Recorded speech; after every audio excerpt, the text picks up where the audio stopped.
If we get into the airline space, Airlink, which has certainly been a regional airline, has actually been struggling of late, but they've entered into an agreement with one of the largest airlines in the world, Qatar Airways. And they're saying that they're going to increase their amount of regional flights into southern Africa. It'll include a whole lot of other places out in Zambia, Zimbabwe, as well as Angola and the like as well. So that's going to be quite interesting. That's a whole lot of money being pumped into something like that.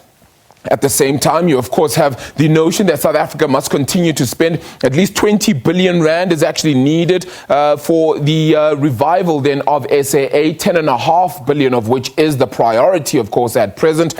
Where will that money all come from? That is going to be the tough task then for President Cyril Ramaphosa. Although the Department of Public Enterprises does think that the medium-term budget policy statement is going to be the one to actually unpack that a little bit more and perhaps share a little more detail with regards to where exactly all the money will come from for all of those specifics. So it's going to be a tough one for the president, but certainly the markets all across have certainly been a little bit more jittery now and perhaps taking in a little bit of negativity, saying to themselves, we're not sure when the positivity will come through. And of course, we're still seeing an increased number of COVID-19 cases globally. Even here in South Africa, still above 1,000 cases per day being recorded. And that second wave continues to come through. The question now is, how exactly do we rebuild and also take care of ourselves at the same time? Because the virus has not gone away.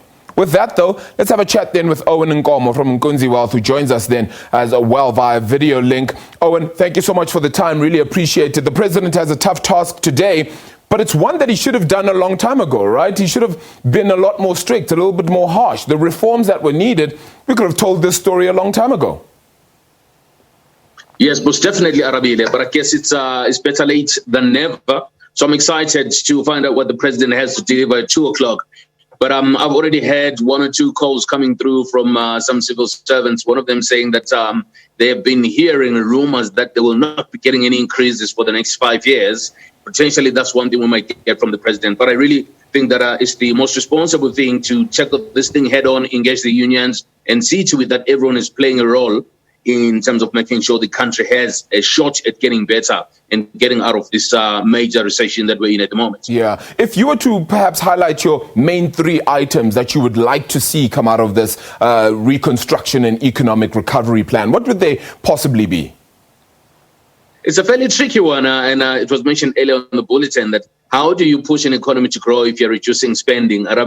So I think that we need to find the right balance between reducing government civil wage bill and at the same time continue to foster people to go out and spend so the economy can grow. And I would say that we need to continue to fight corruption. You've seen over the past few weeks that the national state organs that fight corruption have been hard at work. And I think once you deal with that, you potentially are attracting investors. And I think we need to continue to see the government, in my view, working closely with the private sector and the unions in order to drive the same conversation that says this is about growing South Africa and fixing our economic challenges. Arabile. Do you think we finally now have political will? I mean, I know the political space isn't necessarily your forte, but do you think that we now are at a point where we're taking this extremely seriously and saying to ourselves, if we don't sort this out, our economy is in trouble? Yes, but I do believe so. And one hopes, Arabile, that more people that have been on the wrong side of the law, more people have inconvenienced the country in this hard-fought, fight to increase, the number of people that are employed, to increase GDP. We certainly hope that these people have been entrusted to implement projects, but have diverted money to their own use, do get brought to book. And I hope the president and the rest of the organs of the state that deal with such breaking of the rules are going to continue to be consistently fighting corruption. And I think that if we do achieve that, Arabile, there is certainly scope to see more foreign investors coming into the country to actually make investments. Do you think this plan made Tito Mboweni's job a little bit harder? I mean, with him having to ask, of course, for that extension for the medium-term budget policy statement, clearly then there are some elements that he may have not even been expecting.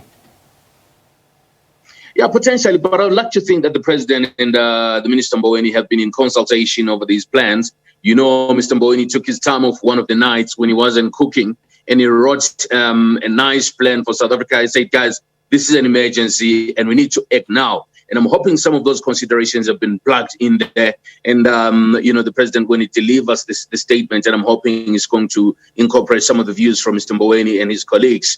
I've actually shared an idea with Mr. Mboweni where I say that we've got this regulation 12J dispensation that allows people that make investments in projects that are upcoming, particularly in property, to get tax incentives back. And I've said that if there's entrepreneurs out there who have got liquidity, should they fund a small business, one does hope that those guys get incentives on a taxation perspective, even as little as 100,000 Arabile. I do hope that, if someone out there's got 100,000 and there's a small business that's looking for that amount of cash, they can get a tax incentive for dispensing that 100,000 rand to the small business, because we need to give small businesses a chance to survive and in turn to employ more people. Yeah. Unfortunately, we did lose your video there, Owen, but we did have your sound, so that was all audible. Thank you so much for the time, though. Really appreciate it here on SABC News, then, helping us unpack what to expect as well, then, from that economic recovery plan. President Cyril Ramaphosa is set to bring that out. That's set to happen now in just a few moments' time, around, 24 minutes before we head to that. We'll have that for you, of course, live here on SABC News.